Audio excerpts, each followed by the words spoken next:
Hello everyone. Hi. Welcome back to my channel.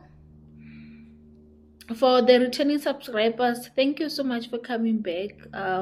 I do hope that you're subscribed, and if you have not subscribed as yet, please do subscribe before leaving this video.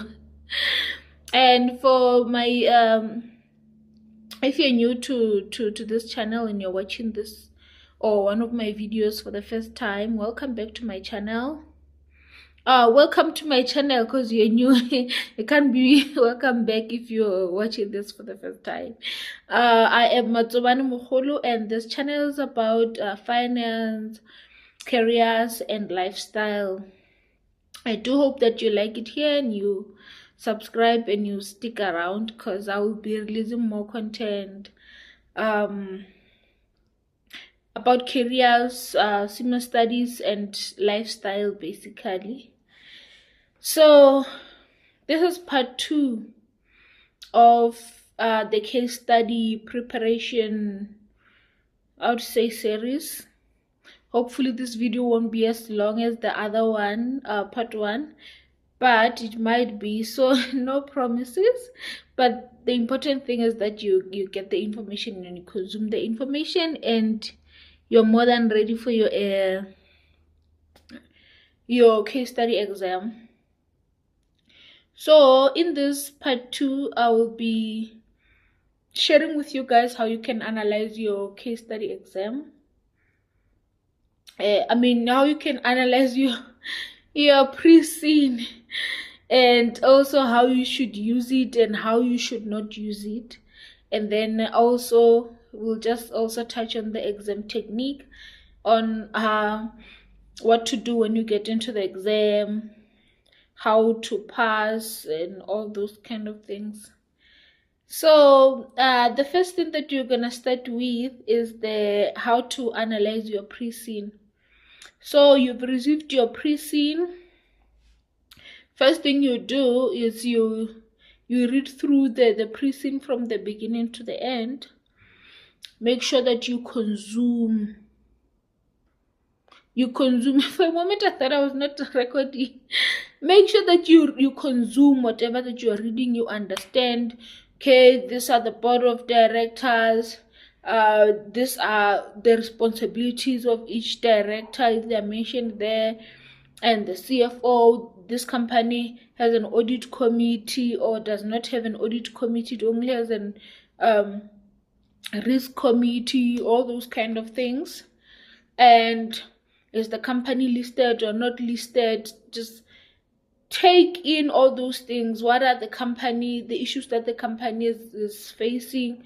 Just read through, and then when you get to the end, they usually have like the financial statements that they share with you, things like a press release and like a newspaper article that maybe would indicate the possible issues that the industry will be facing in future, or might likely to face, or is currently facing at the end. So just read through, and I would say when you read through the pre-scene again, then now start writing down all those points. Like, okay, these are the issues that this company is facing. Also make sure you know your pre-scene, because it's very important for you in the exam. Let me just say, it gives you added points, unlike to say, okay, this company has a turnover ratio of this, and last year it had a turnover ratio of this, it's doing great. Like mentioning the company's name, mentioning the directors' names, it shows that you know the case study. You are invested. You're not just like applying like we wanna pass. So know your case study. And so after reading through and picking up all those issues and understanding the industry of this, what industry this company is in, and then now you can move to different analysis technique.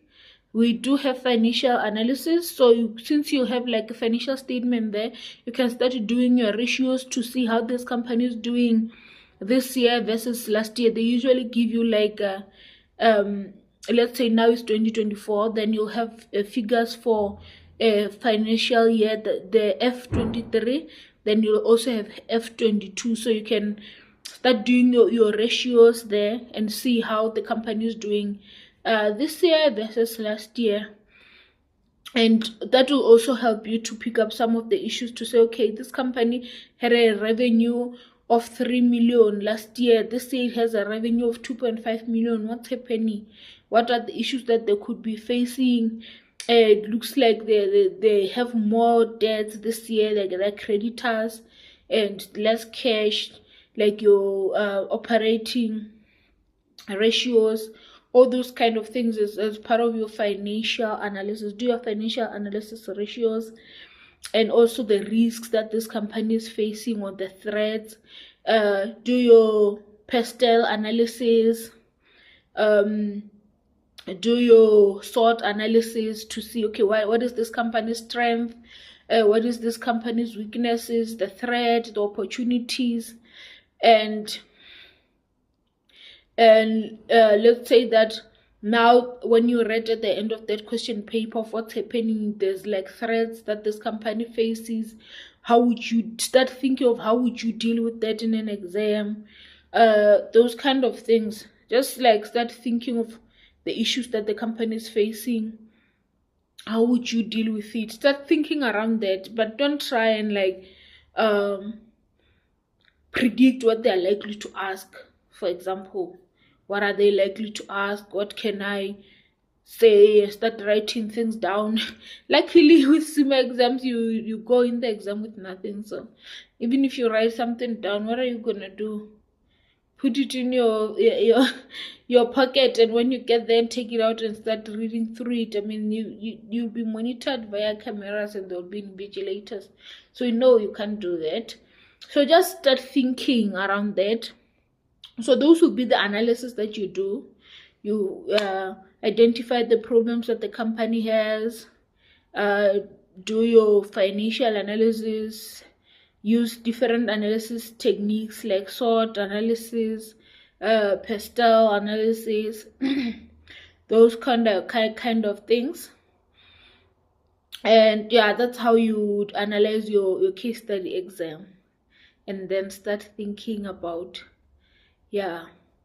how would you deal with this issue if they're telling you that neighboring countries are facing this issue, and this company or this country is likely to also face those issues. Start thinking, or if this country start facing those issues, how would our company survive those kind of thoughts.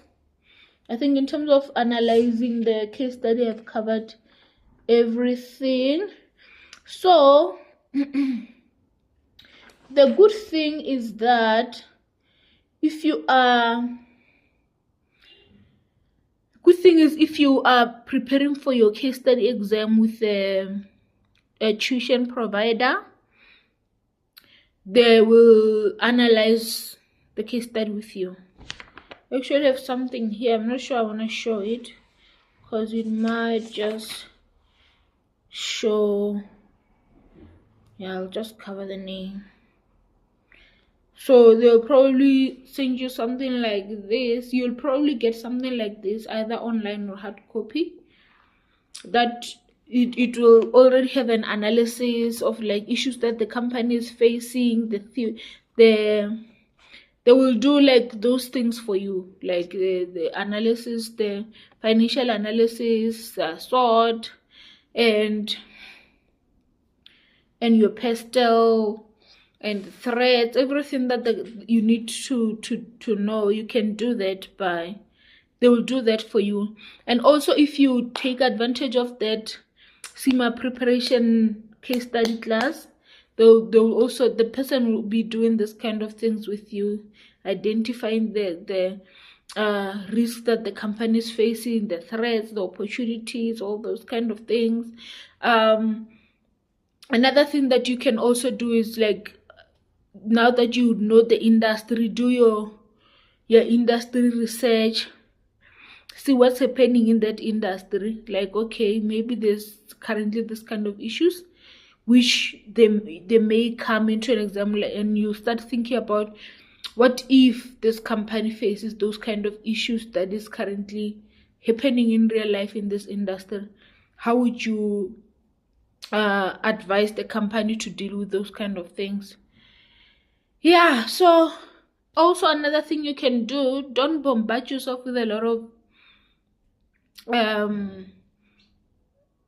like just get information wherever you can in analyzing. No, but I would advise you to say, like, if you're doing a self-study and you identified, you did your analysis, but you don't think you identified everything. I think there are people who you'll find on YouTube. There's someone who's busy. I'm not sure if they're cutting grass or cleaning, but they're making noise. So sorry for that. It's gonna disturb this video. So the sooner I wrap it up, the better. So as I was saying, you may wanna, there's people on YouTube where you'd find that specific case study exam, if you can search the name of the company, that it's not a real life company, if you can search it, you see other people online analyzing it. Maybe you can watch that and see what they managed to pick up that you did not pick up. So yeah, that would be good for you, but just don't take everything and now you have way too much information to deal with in your exam preparation. You end up being all over. So now let's go on to things you should do and not do with your pre-scene, how to use your pre-scene. So what you can use your pre-scene for is to become very familiar, like I just mentioned. Become very familiar with your pre-scene. Know the people, know the strengths and the weaknesses, the competitors of the people, know the product, the company structure, and the industry of that specific company that they would have given you in the exam. Try to identify the issues that the company is facing when you are analyzing. That's what another thing you can do with the case study exam. And also be happy that you won't be required to do lengthy calculations. I mean, who has the time? In the exam, you won't be required to do lengthy calculations. Yeah, that person is definitely cutting grass. I can smell the grass that they're cutting. So, and also pay the another things you can do is pay attention to the role that you are playing in the exam. So for example, what do financial managers do in real life? Financial managers, they use companies' data. Like, you wanna see how the company is doing, maybe which products are doing well, which products are not doing well, those kind of things, so that you can start thinking about the kind of questions that they are likely to ask you as a financial manager or as a junior finance professional in your operation level. You know, they're likely to ask you, like, okay, calculate this and this, this and this, which would you recommend that we use? Like, think about what that person in real life, the kind of job that they do, and then you can start thinking of the kind of questions that they will ask you. Just think around that. Don't try and predict what they're likely to ask you. No. Yeah, so things that you should not do. I just mentioned the first one. Don't try and predict the kind of things that they are going to ask you, the questions, and now you already have questions in your own head. When you get there in the exam, you see the questions, like, you're forcing to use the thing that you prepared in your head. Don't do that. And also don't try to predict what company this might be in real life, because like, what if you're wrong? And also remember, this is a fictional company. You might find, even if you are right, remember a lot of things may be twisted and now you're lost. So don't do that. And when you get into the exam, don't panic, just relax. Know that you have your 3 hours of the exam, and the more you are calm, yeah, you'll do great. Also, if you're still preparing, panicking, you'll end up being all over, and by the time now you have to go and write an exam, you're not prepared. You don't really have much you're going to exam with. And also another thing before we move on, remember that knowing your pre-scene, it helps you a lot in the exam, because you'll have access to your pre-scene, right? You'll be able to see your pre-scene and your information that they gave you on the exam. So the more you know your pre-scene, some things you may not even need to go back and refer to, and the things that you need to go back to refer to, you already know which page they are in, so you won't be wasting your time. You just go to that page and yeah, get your information as quickly as possible.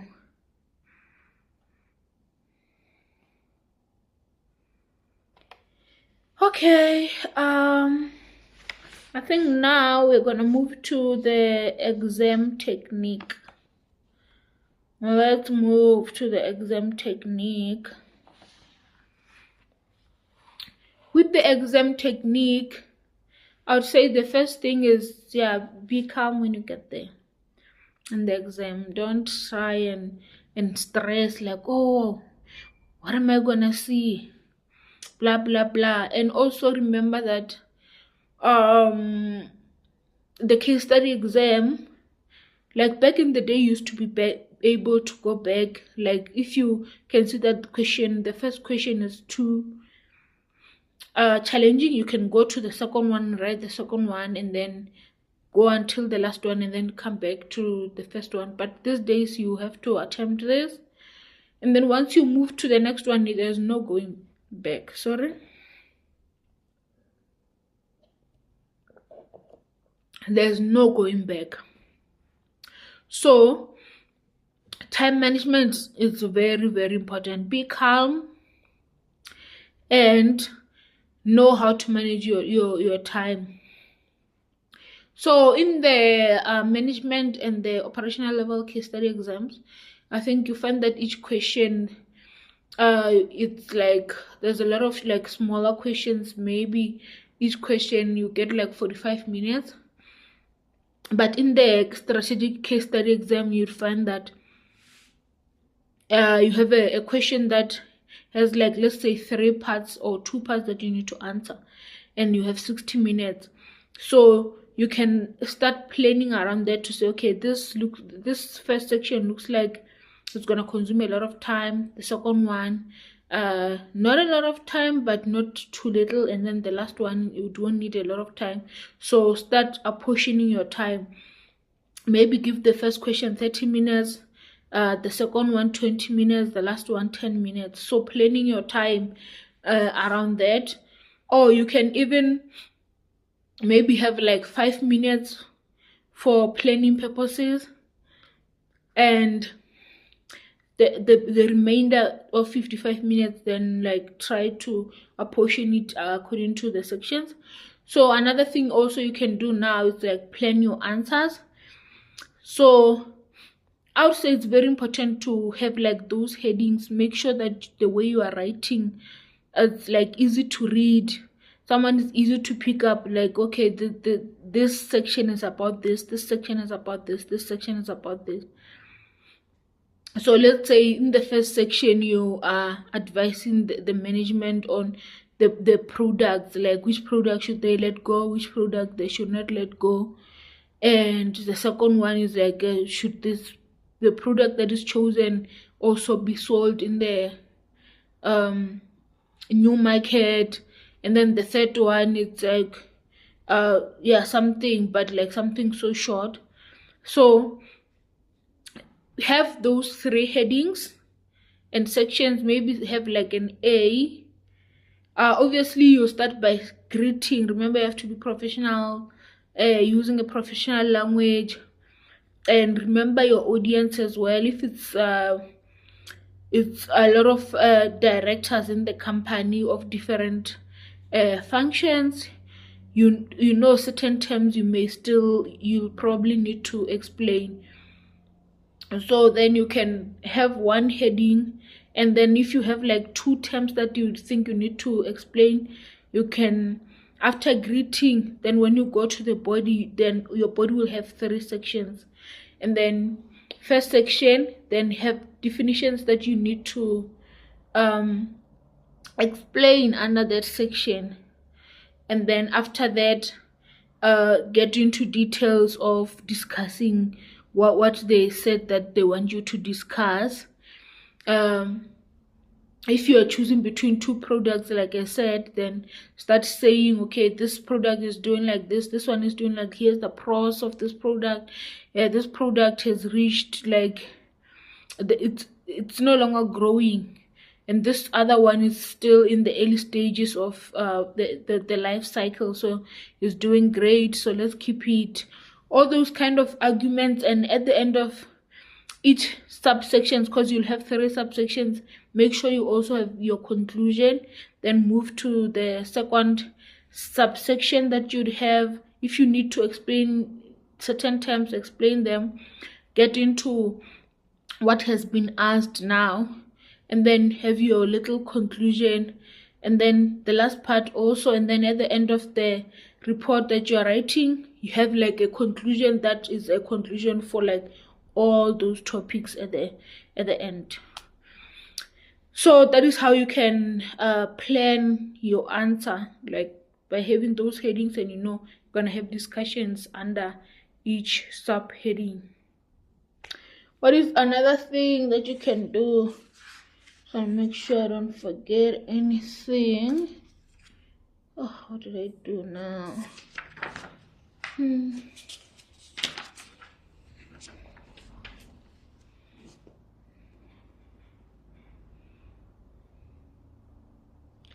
Okay, I think I covered everything. Time management. Make sure that you identify your requirements, you understand what is required, then plan your answer according to the time that you have those subheadings if you need to. And yeah, don't do them like on a paper and stuff, like do them on the computer, so it saves you time. You know that, okay, I already said that I'm gonna have these headings. If at the end, when you are done writing, you see that you can structure a certain word better, then you can just change it there. Yeah, so planning your answer. And lastly, make sure that you are speaking to your audience, you're professional, we are addressing the people the way you're supposed to be addressing them. Don't just use big terms that other people may not understand. But if the report it's going to be used by the people who are in the same department as you, like finance people, mostly in operational level, you may find that your reports are usually used like internal by finance people. So if your audience is finance people, you won't need to explain certain terms and concepts like financial concepts and tax concepts, because the assumption is they already know, so it will just be a waste of your time on your side. So yeah, I think I've covered everything in terms of your exam technique, analyzing your case study exam. And I see a lot of people also asking me about which institutions do I recommend. I do recommend, in South Africa, I would say I recommend CIMA's. Not sure if they have like online classes, but what I do know is it's best to use an institution in your country, because even with these case studies that we are writing, guys, a case study may be the same, but you may find that there's like added stuff or reduce stuff, or certain things structured differently for people in another country. So the analysis will probably not work for everyone. So I've seen this in that free case study exam preparation, where there's certain things like you find that text matters in that country, specific country. It's like different from the pricing that you would have received when you're in South Africa. So yeah, I do recommend CharterQuest as well, IMAS, and I also heard that Contemporary College is good. So those are the 3 institutions that I'll actually just recommend. Yeah, and you can do this alone, or you can do it with an institution. So, and I know that with this new syllabus, you only get 1 case study exam to prepare with. So like after booking your exam, you are able to request a practice material for that specific case study exam on the booking platform. I know what's that booking platform's name. Oh, I keep forgetting. But yeah, where you get redirected from CIMA's website, you go to that specific website. So on that website where you are able to book, what's the name of that? Pearson View. Yeah, on Pearson View, you're able to request study material for that specific case study. They have 1 exam case study that they will give you, and then you can attempt it. After that, then you can request the answers as well. Then you can use them to prepare for your case study exam. So assess yourself before you get into the real case study exam that you're going to write. And another thing that I would advise you not to do is, since they use 1 case study exam now twice, if the